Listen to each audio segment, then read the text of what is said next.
want to welcome you to Parent Project Muscular Dystrophy's Family Fridays. This week, we'll be talking about being a carrier and when you're a carrier, and we have some awesome panelists for our discussion. We have Jen Bauer, Jessica Divin, and Nicki. Today, I also want to, and I'm Gretchen Egner filling in for Rachel Poisky this week. I want to remind everyone about our virtual conference that will be next month, July 22nd through the 25th. On the Saturday panel, there will be a discussion of female carriers, and we'll be speaking about genetics and cardiology and some of the psychosocial considerations and our own neuromuscular management. So if you have not already registered for the conference, make sure that you do at the PPMD page. So again, I am Gretchen Egner. I am a parent from Wisconsin. I am also a carrier. Today we have a panelist, Jen Bauer, who is one of our PAC members, and we have Jessica Divin, who is a parent and a carrier. And then we have Nicki Armstrong from PPMD, who is one of our certified genetic counselors. So to kick it off, I will like to introduce you to Jen Bauer. Hi, I'm Jen Bauer, and I'm from New Jersey, and I am a wife and a mom to a 7-year-old. Basically, my experience with Duchenne started in 1985 when my brother was diagnosed at 4. At that point, I had genetic testing done too, and I had extremely high CPK levels. All through the years that my brother went to see his neurologist, they were always asking about me, how's Jen doing? And basically, I was doing fine. I had some issues in gym class, and I wasn't a fast runner or anything like that. And basically, I started having like muscle weakness in my late 20s into like my 30s. And I didn't have any genetic testing done at that point. But this was a time in my life where I was looking to maybe have a child. And all through my experience with this one neurologist that my brother saw, he would always say, make sure you get genetic counseling before you have children. So basically, I was able to use that information instead of having children without any information. I was able to get genetic counseling, and my brother was still around at the time, and he was able to get the genetic test, and then I was able to get the genetic test, and I found out at that point that I was confirmed a female carrier, and all my issues with muscle weakness was due to that. Basically, when I grew up, I was the one that was helping my brother. I didn't really have any problems until later on in life. And then, unfortunately, I lost my brother 5 years ago, and he was 34. So at this point in my life, I just started seeing a new neurologist at UPenn. I have been under the care of a cardiologist for about like 10 years at this point. And I go every year, and I'm going to go see a new cardiologist out of UPenn. And that was a recommendation from PPMD. So at this point, I'm unable to go up the stairs, and I have a hard time getting out of chairs, but I'm still mobile, and I try to do everything I can to stay active. I go to physical therapy, and at this point, I just do the best I can. I think that's pretty much my story. So Thank you so much for sharing that, Jen. I know, when you were young, you said you had the high CPK levels, but that having the muscle weakness, there probably wasn't a lot of connection when you were young, and the being slower in gym class and doing those things. And, I remember I always struggled with that stuff, and now I wonder if there was any connection with that at all. Yeah. And it's awesome that you're under such solid care there at UPenn, and they seem to have a good. Right. Well, that's thanks to Cathy Kennet, because she gave me the information, and now I'm really happy with the care that I have. But it was a long road to find somebody that actually I was happy with. Mm-hmm. Okay. Yeah. Thank you so much for sharing your story. Sure. Okay. I'm going to turn it now to the awesome Jessica Divin, who is in, are you still in Yorkville? I am. In Yorkville, Illinois, and was training for a couple of marathons. And I know one of them got canceled. Yeah. Yeah. So tell us about your journey as a carrier. All right. So again, my name is Jessica Divin, and we live about an hour outside of Chicago, my family and I. I have three wonderful children, two girls, one almost 17, which seems unreal.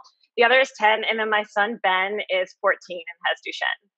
I'm a full-time stay-at-home mom and caregiver, but I'm also a part-time fitness instructor and certified personal trainer. Which is kind of weird to say that as a carrier, because Gretchen or Jen, as you were saying, like, I've been an athlete, but I've never been like a stellar athlete. And was definitely on the slower side. I've always had very enlarged calves, which sometimes brings unwanted attention. And sometimes I explain, and other times I'm just like, it's genetic, thanks. But let me back up. So Ben was diagnosed 10 years ago. And I want to, we all have that diagnosis story, and it's kind of like etched in our mind. I remember it moment by moment, but I always say that day it was a triple whammy, because not only did we find out about Duchenne and Ben, and I had all these questions, I always have these questions. I'm like, well, how did he get it? And they're like, okay, well, you might be a carrier, you might not. And then we started talking about the girls, and they said, well, your girls might be carriers too. So it was so much to process at that time, so much so that it took me probably 2 months to be brave enough to go get tested myself. But I wanted to know, loaded up all the kids, even had like a baby carrier, under my arm, because our daughter was only like 5 months at the time. And lo and behold, it came back, which, again, then I started thinking, okay, well, that makes sense. I have enlarged calves. I have blood work that's often off. Even before I was a carrier, I think one blood work, my liver enzymes were slightly elevated, and they had no reason why they should be. So once we went through that and we took Ben to the clinic for first time, as we were there, that's when I found out that carriers can possibly have health problems, heart problems, and things like that. So it was very eye-opening. And I think that's what led me to enroll several years ago in the carrier study at Nationwide Children's, because I have no answers. I wanted to say, well, how does this impact my health? How does it, as an athlete, as a trainer, especially, training right now I was doing 2 marathons back to back, hopefully next year. What am I hurting myself by doing that? And, there's really not a whole lot of data out there regarding that. So I signed up. It was a phenomenal experience. And my hope was just that we would find out more, that I would have answers for my children, because we're entering that phase where the girls have not been tested. But I have a 17-year-old, and as we're talking about the future, as we're planning for college, she's thinking of her future at this young age, and she would like to be tested just so she knows. But great experience. I really hope that they get a lot out of it. And it was also pretty cool to go through the same testing that our kids go through. Found out that I hate PFTs.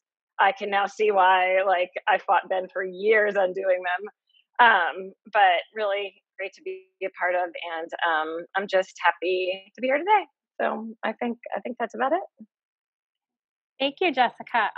The carrier study was really it yielded a lot of information, but it also yielded a lot of questions and other things to be studied. So our next panelist is Nicki Armstrong, who is a genetic counselor with PPMD, and I'm excited to hear what you have to say about what we offer. Hi, thanks, Gretchen, for that introduction. Like she said, my name is Nicki Armstrong, and I'm a genetic counselor with PPMD. I'm one of 2 counselors at PPMD, and I'm joining today's call just to be able to answer any questions that come up with about genetics or genetic testing, and also to talk a little bit about the programs that we have at PPMD that the genetic counselors are involved in that could be helpful to carriers, specifically the free genetic testing program, which is called Decode Duchenne, as well as the Duchenne Registry, which is our research program, where people join and they provide their information, which we then share with other researchers around the world. So thanks again for the introduction. I'll give it back to you, Gretchen. So we'll switch now to some questions that folks may have, and there is a space for you to ask any questions. that you have. I was having a little bit of trouble with the audio when Nicki was talking. I don't think I missed anything, but you were talking about the registry and the getting tested. One thing that I was wondering is it common or how common do you think it is for a neurologist to tell a mom automatically that she should be tested? Do you think that is a common thing, or is that something that maybe we need to make sure that moms know they need to ask for that?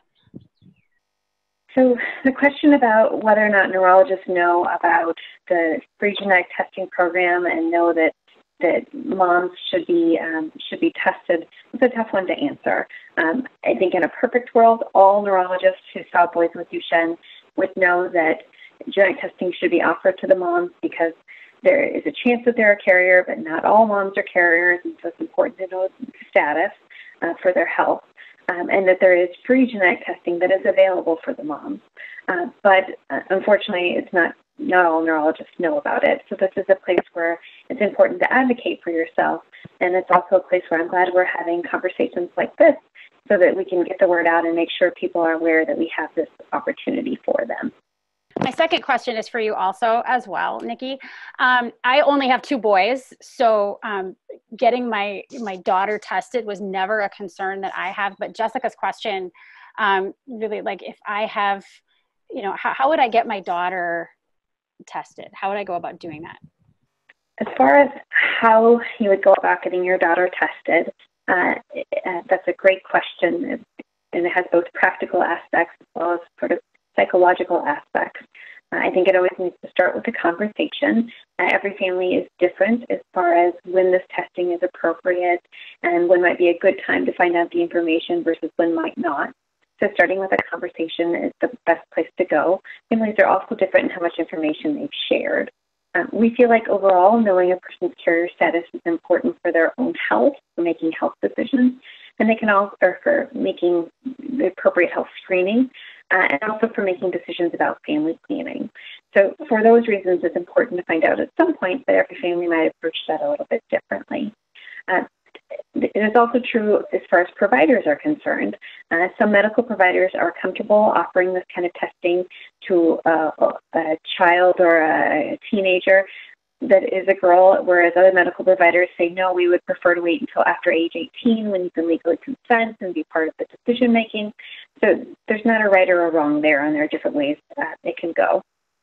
But once the conversation has happened and you've decided that now is the time to do the genetic testing, the next step is actually you have to find a medical provider to order the test. That can be a OBGYN. A lot of women who are getting ready to start a family and want to find out for those reasons whether or not they're a carrier will use their OBGYN to coordinate the testing. We do have some folks who, the neurologist, the boy who has Duchenne is the one that orders the genetic testing, so that's an option. And sometimes it's a primary care doctor or a nurse practitioner from that perspective that orders the testing. So identifying a provider. Once a provider is identified, the genetic testing is actually fairly straightforward when the mutation in the family is known. So if the person who has Duchenne has had the mutation identified, the family member would then be tested for that specific mutation. So it gives a really clear test result. You get a yes or a no. Yes, you've got it, or no, you don't. So it's very easy from that perspective. Testing can be done these days on a blood sample, on a spit sample. That part has also gotten a lot easier as time goes by. And test results typically take about 2 to 3 weeks to come back. The program that we use, you can actually have a kit mailed to your house. So it's super simple. Our next question is for Jessica that I will ask. And what sort of care as a carrier should you be getting? So as a carrier, I definitely, when I was enrolled in the study, it kind of took care of everything for me. Otherwise, I'm seen at Cincinnati Children's in their carrier clinic. Heart testing, I've had both echoes and cardiac MRIs, which at this point, my heart is unaffected. But it's important to have that checkup yearly because as we know with Duchenne, things can change, in a blink of an eye. And then we're also monitored like muscle function and things like that. And I think as a carrier, you constantly need to be aware of your health and how you're doing, and take note of that. Because the way I look at it too, because we get so busy, I think we tend to put ourselves last. Is that if I can't be the best I am, then I can't care for my son, for my family. So definitely, if you haven't been seen, I highly recommend it. Typically I've had blood work done too, just to check in and see, how things are. So definitely talk to your child's doctor and see if at your clinic they see carriers, and maybe find someplace you can. But I do urge you to find someone who is familiar with Duchenne. Originally, I went to a cardiologist here locally who basically told me it was not needed. And I later came into that. I was like, okay, well, he said I don't need to do any sort of testing, that it's very rare something to happen. But as I've made friendships, I have a lot of friends, carrier friends, who are physically affected from being a carrier. Thank you. And then Jen, I know I'm in a Facebook group that was titled "Carriers and Manifesting Carriers," and so people talk about different symptoms and different things that they have, and lots of people attribute, I think sometimes like fatigue to, hey, this must be because I'm a carrier. And so, since you indeed have, you are a manifesting carrier. Exactly. Yeah. I'm wondering, knowing that, would you have sought care sooner, or when, or like specific things, when should someone seek that out? I mean, I started when I wanted to have a child, but I knew this information, that I had it in my family, and pretty much it was a conclusion that I was a carrier. And until I actually had the test done, but I always kind of knew that. And but I didn't really start getting checked, like heart-wise, until it was time to have a child. But at this point, unlike Jessica, I mean, I actually have scarring on my heart, and it's just so like every carrier has such a different amount of issues. For me, I show it on the outside. I mean, I've had doctors say that it looks like I have a mild form of Becker. So it's just amazing how the spectrum is so wide with being a carrier. Do you think that if you had known sooner, that you would have, or that your parents would have sought care for you, like in the neuromuscular treatment, instead of just like, hey, get Jen checked out? At that point, no. I mean, I just started having more weakness by the time I was 30, and it was getting more and more difficult to go up the stairs. But I kind of pushed her off a little bit. But now I know it's important to be seen, every year, and get all the testing done. And that's basically from my involvement with PPMD 5 years ago when we lost my brother. So that's really when I started getting into, seeing the doctors and going yearly. Okay. Thank you for that. And a reminder to everyone that you can look at our website, the PPMD website, and get information about carriers and testing and counseling. Let me see if we have any other additional questions. Nicki, do you think that all neurologists know about the different options for testing? Again, the question about whether or not all neurologists know about the free genetic testing program. I think the answer is, unfortunately, not all neurologists know about it. There are neurologists that specialize in a lot of different fields, and then there are some neurologists that are very broad. I think most of the neurologists who are living in like the certified Duchenne care centers, they're going to know about the free genetic testing program. But sometimes if there's a neurologist who does a lot of different things and maybe doesn't see as many people with Duchenne or Becker, they might not know about the free genetic testing program. So again, I'm glad we're talking today, and so that we can get the word out there. At this time, it doesn't look like we have additional questions. So, Nicki, I'd like to throw it back to you to talk a little bit about Decode Duchenne and our registry. We should have a slide that'll pop up.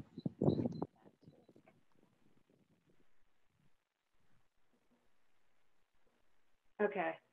Can you hear me? Yes. Okay. So this is the program I mentioned earlier.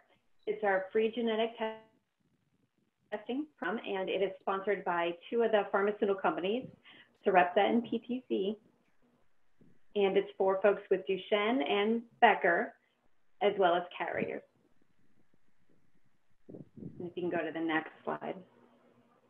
So the criteria for the free testing are any males with a confirmed diagnosis of, excuse me, of Duchenne or Becker, as well as any female with a relative with Duchenne or Becker who has a known mutation.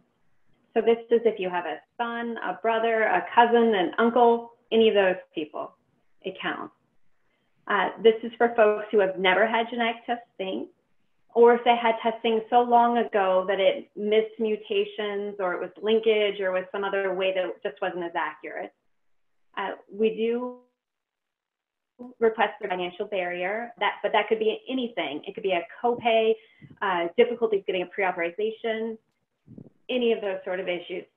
And we don't request any paperwork or anything like that to verify it. And you do have to be a legal resident of the US or Canada. Testing is performed by our partner laboratory called Perkin-Elmer, unless you live in New York State, then it has to go to a different laboratory. So to find out more information about this testing, you can go to our webpage, hit About Duchenne, and you go to the drop down. On the far right, you can see the Decode Duchenne free genetic testing program. So if you click on that, you get the next screen, which is here. So both physicians can use this page as well as patients.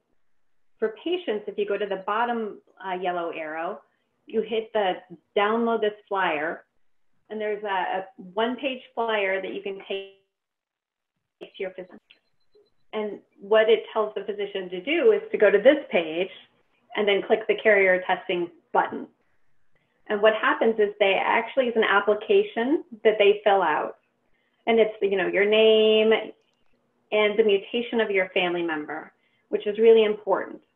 We want to make sure we're doing the testing correctly to identify the mutation that is in your family.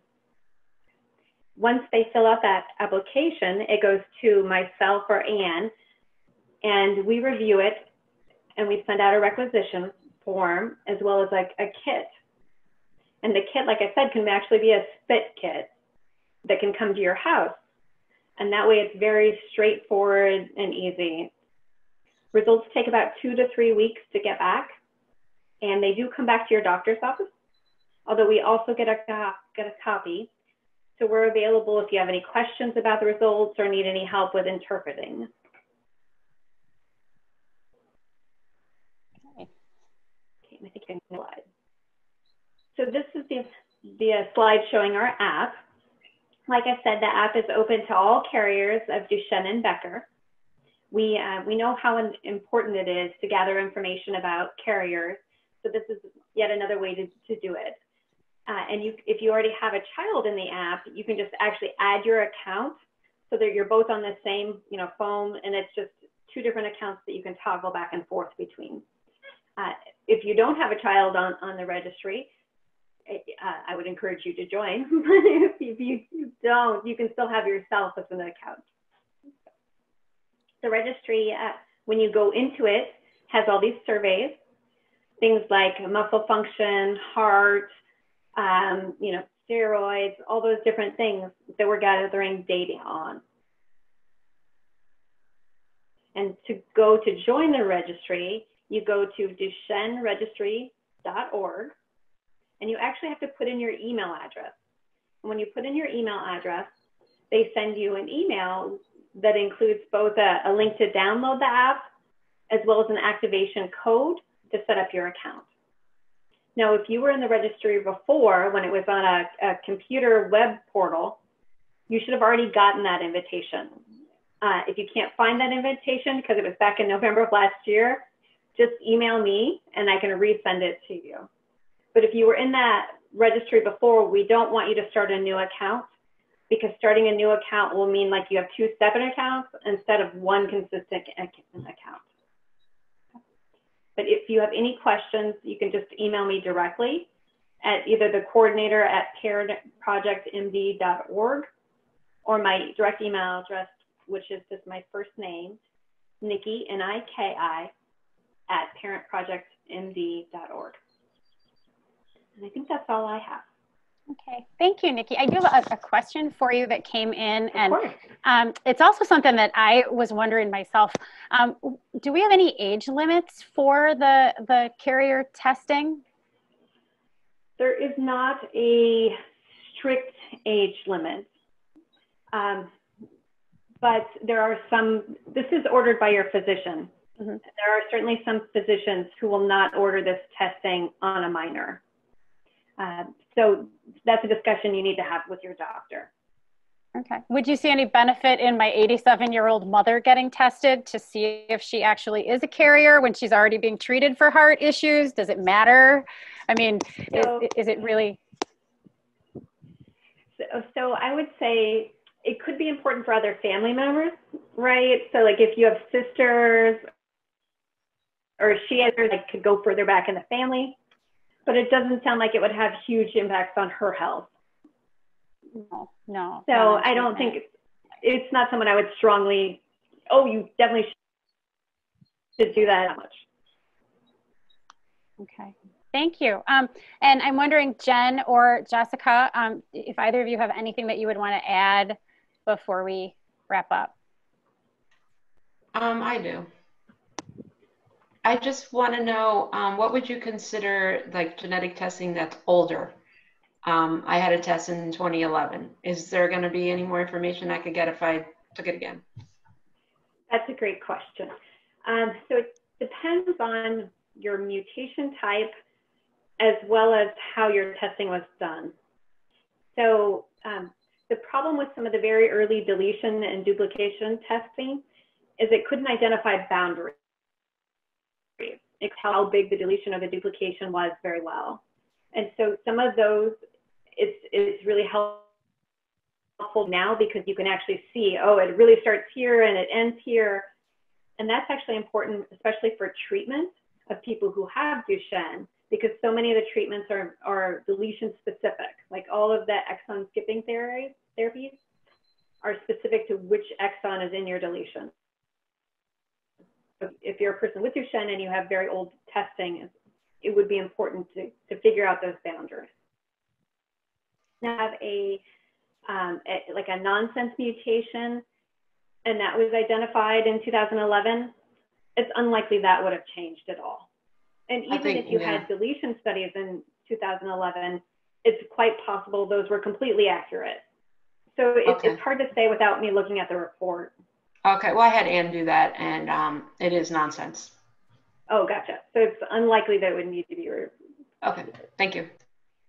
But we're always happy to look at those reports and say, yeah, you know, it's good, or no, we should redo the testing using the newer technology. And I did that with Ann, and she provided me with that info, so thank you. Perfect. Well, thank you, Nicki. And if we're ready to wrap up, I want to remind everyone to register if you haven't already for the virtual conference in July, and especially joining that Saturday panel. I think just as I'm sitting here, having known that I've been a carrier for probably 15 years now, I think of the wealth of information that I have now that I didn't have before. And when it was first, known to me that I was a carrier, the only consideration was maybe I'm going to get cardiomyopathy when I'm in my 50s or 60s, and I'm going to need to have an MRI.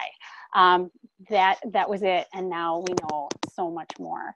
So I want to thank everyone for joining us today, especially Nicki and Jen and Jessica. And I hope to see everybody at the conference, see everyone at the conference. And thanks for joining us.